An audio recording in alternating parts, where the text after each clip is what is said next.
بسم اللہ اولہ و آخرہ۔ جہاں تک اسلامی تہذیب کا تعلق ہے، یہ تسلیم کیا جانا چاہیے کہ سوائے کچھ سماجی سطح پر اسلامک ویلیوز کے ایشیا اور افریقہ کے ملکوں میں برقرار رہنے کے، اس تہذیب کا بطور نظام زندگی کہیں وجود نہیں ہے۔ لیکن واقعہ یہ ہے کہ آج ویسٹ کو، امریکہ کو، یورپ کو سب سے زیادہ اندیشہ اسی اسلامی تہذیب کا ہے۔ اور جیسے کہ آج سے 60 سال قبل علامہ اقبال نے اپنی مشہور نظم ابلیس کی مجلس شورا میں نقشہ کھینچا تھا کہ ابلیس کے ایک مشیر نے کہا کہ بڑی خطرے کی بات ہے، دنیا میں جمہوریت آ گئی ہے، تو ابلیس نے اسے ریجیکٹ کیا کہ اس میں ہمارے لیے کوئی اندیشے کی بات نہیں، ہم نے خود شاہی کو پہنایا ہے جمہوری لباس، جب ذرا آدم ہوا ہے خود شناس و خود نگر۔ پھر ایک دوسرے مشیر نے کہا کہ وہ تو ٹھیک ہے، لیکن یہ اشتراکیت تو بہت بڑا خطرہ ہے ہمارے لیے، اور اس میں تو یہ کہ اندیشہ ہے کہ ابلیسی نظام جو ہے درہم برہم ہو جائے۔ توڑ کر رکھ دی غلاموں نے آقاؤں کے خیموں کی طناب، تو یہ صورتحال جو ہے ہمارے لیے تشویشناک ہے۔ ابلیس نے جواب دیا، نہیں، مجھے ان سے بھی کوئی خطرہ نہیں، کب ڈرا سکتے ہیں مجھ کو اشتراکی کوچہ گرد، یہ پریشاں روزگار آشفتہ مغز آشفتہ ہوں۔ گویا کہ علامہ اقبال نے پیشن گوئی کر دی تھی کہ بہت جلد کمیونزم اپنی موت مر جائے گا۔ ابلیس نے آخر میں کہا کہ مجھے اگر کوئی خطرہ ہے تو صرف مسلمانوں سے ہے اگر کوئی خطر مجھ کو تو اس امت سے ہے جس کی خاکستر میں ہے اب تک شرار آرزو۔ یہ شرار آرزو خاکستر میں ہونا مسلمانوں کا معاملہ ہے کہ اگرچہ جیسے انگارے کے اوپر راکھ آ جاتی ہے تو اس کے اندر کا دہکتا ہوا حصہ نگاہوں سے اوجھل ہو جاتا ہے، اسی طرح امت مسلمہ میں اوپر خاک آ چکی ہے، راکھ آ چکی ہے۔ بجھی عشق کی آگ اندھیر ہے، مسلمان نہیں راکھ کا ڈھیر ہے، لیکن یہ کہ اس راکھ کے اندر چنگاریاں موجود ہیں۔ تو اس نے ایک طرف تو یہ کہا کہ مجھے اندیشہ ہے مسلمانوں سے کہ اگر یہ ابھر کر سامنے آ گئے، انہوں نے اپنی تہذیب کو، اپنے تمدن کو، اپنے نظام کو دنیا کے سامنے پیش کر دیا، تو پھر کوئی شیطانی اور ابلیسی نظام اس کے سامنے ٹھہر نہیں سکے گا۔ اس کے ساتھ ہی اس نے ایک خطرہ پیش کیا کہ عصر حاضر جدھر جا رہا ہے، تاریخ کا جو سفر ہے، اس کا بھی مجھے کچھ تقاضا یہ محسوس ہو رہا ہے کہ اب دنیا میں اسلامی نظام ہی آئے گا۔ عصر حاضر کے تقاضاؤں سے ہے، لیکن یہ خوف ہو نہ جائے آشکارا شر پیغمبر کہیں، الحذر آئین پیغمبر سے 100 بار الحذر، حافظ ناموس زن مرد آزما مرد آفریں، موت کا پیغام ہر نوع غلامی کے لیے، نہ کوئی فغفور و آقا نہ گدائے نہ نشیں، کرتا ہے دولت کو ہر آلودگی سے پاک و صاف، کرتا ہے منعموں کو بناتا ہے مال و دولت کا امی، اس سے بڑھ کر اور کیا فکر و عمل کا انقلاب، بادشاہوں کی نہیں اللہ کی ہے یہ زمین۔ یہ اگر اللہ کا آئین دنیا میں آ گیا تو پھر میرے لیے کوئی راستہ ممکن نہیں ہوگا، میری آخری تباہی ہو جائے گی۔ اس میں گویا کہ اشارہ ہے عصر حاضر کے تقاضاؤں سے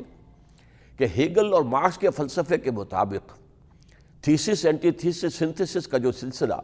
خالص مادی سطح پر 2-3 صدیوں سے چلا آ رہا ہے، جس کے نتیجے میں پہلے پوری دنیا جو ہے وہ بادشاہیت اور شہنشاہیت کے تلے دبی ہوئی تھی، اور شہنشاہوں کے ہاتھ پاؤں جو ہیں وہ بڑے بڑے جاگیردار ہوتے تھے، لارڈز اینڈ بیرنز، اور ہندوستان میں 30,000 منصبدار اور 20,000 منصبدار اور 50,000 منصبدار۔ اس کے بعد ایک انقلاب آیا فرانس میں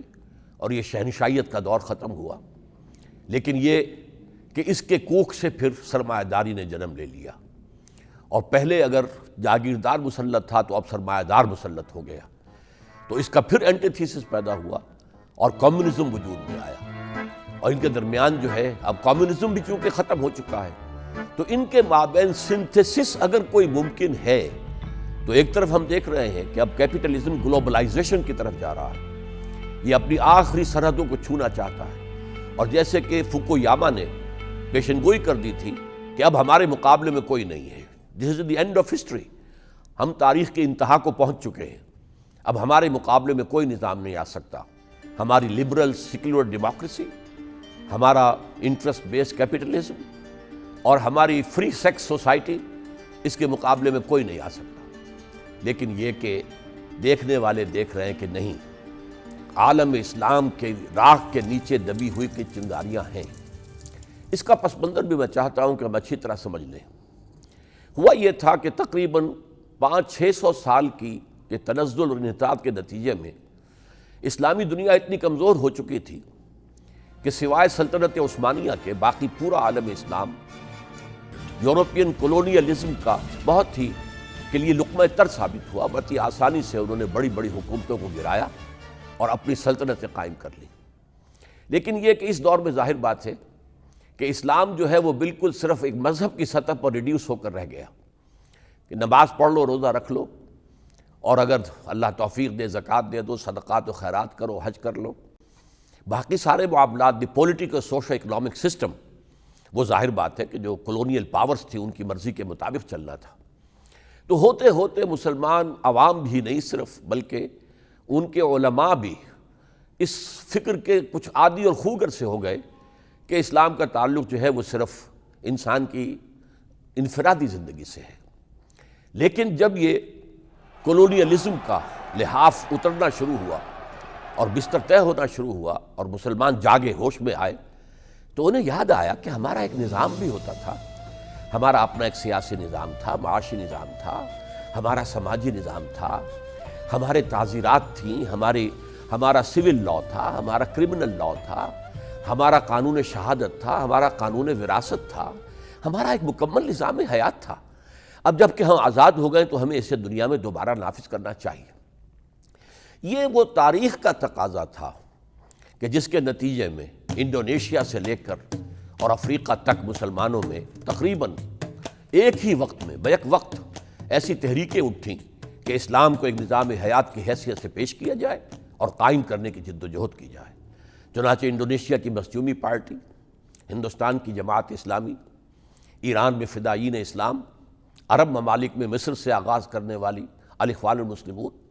یہ تحریکیں جو ہیں یہ بیک وقت اٹھی ہیں۔ ان کا فکر بھی تقریباً ایک جیسا ہے، ان کی امنگیں، ان کے عزائم بھی ایک جیسے تھے، لیکن بدقسمتی سے یہ تحریکیں دو وجوہات کی بنا پر ناکام ہوئی۔ ایک یہ کہ انہوں نے اسلام کے دنیاوی نظام کو تو خوب سمجھا، لیکن یہ ہے کہ اس کی جو اصل فنڈامنٹل جو اس کی فاؤنڈیشن ہے، یعنی جو اس کی جو ایمانی اساس ہے، جو اس کی میٹا فزکس ہے، جو اس کا ورلڈ ویو ہے، اس کی طرف توجہ نہیں دی۔ گویا کہ ایک عمارت کی یہ بات تو معلوم ہو گئی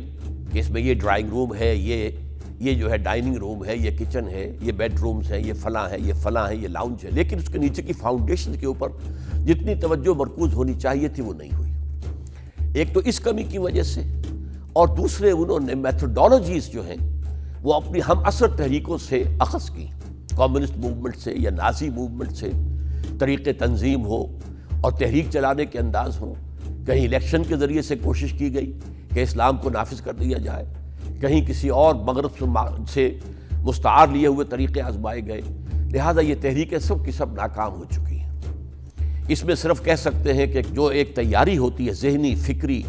اور جس کے لیے ایک تنظیم بنتی ہے، ایک جماعت بنتی ہے، ریولوشنری پارٹی بنتی ہے، اور وہ جو سٹرگل کے مراحل سے گزرتی ہے، یہ مراحل نہیں آئے تھے۔ بہرحال اگرچہ یہ تحریکیں ناکام ہو چکی ہیں، لیکن ان کے ذریعے سے مسلمانوں کے ایک بڑے سائزیبل حصے میں، مڈل کلاس کے اندر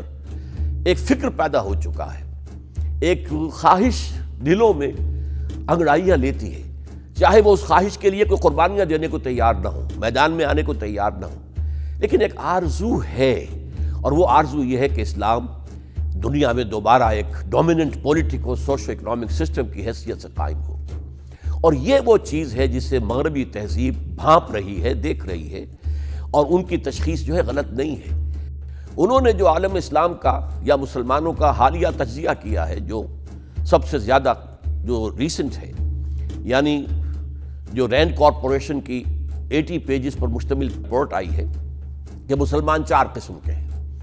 جن میں انہوں نے نمبر 1 پر رکھا ہے فنڈامنٹلز کو، اور اس سے مراد ہے وہ لوگ جو اسلام کو صرف ایک مذہب نہیں بلکہ دین سمجھتے ہیں، ایک پولیٹیکل سوشو اکنامک سسٹم سمجھتے ہیں۔ دوسرے جو ہیں ٹریڈیشنلسٹ ہیں، جو بس اسلامی علوم پرانے جو چلے آ رہے ہیں، تفسیر ہے، حدیث ہے، فقہ ہے، اس میں مگن ہیں، پڑھنے اور پڑھانے میں، مسجدوں میں اور مسجدوں کو چلانے میں، اس لیے کہ ان کے پاس ایک بہت ہی بڑا ذریعہ موجود ہے عوام کو اپروچ کرنے کا، کہ وہ مساجد کے ذریعے سے اور ہفتے وار اجتماعات جو جمعے کے روز منعقد ہوتے ہیں اپنے خیالات کو بڑے پیمانے پر پھیلا سکتے ہیں۔ تو تیسرے ہیں ماڈرنسٹ، کہ جو اسلام کی ایک ایسی تعبیر کرتے ہیں جو ہماری تہذیب کے ساتھ کمپیٹیبل ہو۔ یہ وہ لوگ ہیں کہ جنہیں ہمیں سپورٹ کرنا ہے اور انہیں میڈیا پر لانا ہے۔ خاص طور پر میں لفظ میڈیا کو ایمفیسائز کر رہا ہوں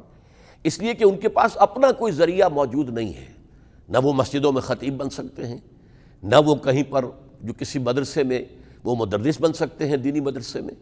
لہذا ان کے پاس ذریعہ صرف میڈیا کا ہے، چاہے وہ ریٹن میڈیا ہو، چاہے وہ الیکٹرانک میڈیا ہو، پرنٹ میڈیا ہو، یہ میڈیا پر ان کو نمایاں کیا جائے۔ اور چوتھا انہوں نے کہا کہ سیکولرسٹ ہیں جو ہماری تہذیب کو پورے طور پر ذہناً اور عملاً اختیار کر چکے ہیں، لہذا وہ تو ہمارے اپنے ہیں ہی۔ گویا کہ انہوں نے 4 طبقات میں تقسیم کر کے 2+2 کی تقسیم کر دی ہے۔ ماڈرنسٹ اور سیکولرسٹ انہیں سپورٹ کیا جائے، ان کے لیے مواقع فراہم کیے جائیں کہ وہ اپنے نظریات کو پھیلا سکیں۔ تو اس طریقے سے ماڈرنسٹ جو ہیں اور ان کو میڈیا پر اب خاص طور پر بہت لایا جا رہا ہے سامنے، اور معلوم ہوتا ہے کہ اس کی تاریں جو ہے بہت دور سے کہیں پیچھے سے ہل رہی ہیں۔ اور نمبر 2 جو ہے انہوں نے جمع کیا ہے ایک طرف فنڈامنٹلسٹ کو اور دوسری طرف ٹریڈیشنلسٹ کو، اور کہا کہ ان دونوں کو آپس میں قریب مت آنے دیا جائے۔ ٹریڈیشنلسٹ جو ہیں ان کے جو اختلافات ہیں، ان کے جو مسلکی اختلافات ہیں، ان کو ہوا دی جائے۔ تو یہ اسٹریٹجی ہے، اور خاص طور پر جب کہ جو سوویت یونین کی ڈیمائز واقع ہو گئی تھی تو اس وقت جب اثر نو نیٹو کو آرگنائز کرنے کی جدوجہد شروع ہوئی تو کسی شخص نے پوچھا تھا کہ اب جب کہ کمیونزم ختم ہو چکا ہے تو اب آپ کس لیے نیٹو کو اثر نو ایکٹیویٹ کرنا چاہتے ہیں؟ تو انہوں نے جواب دیا تھا کہ ہمیں اب اسلامک فنڈامنٹلزم سے خطرہ ہے۔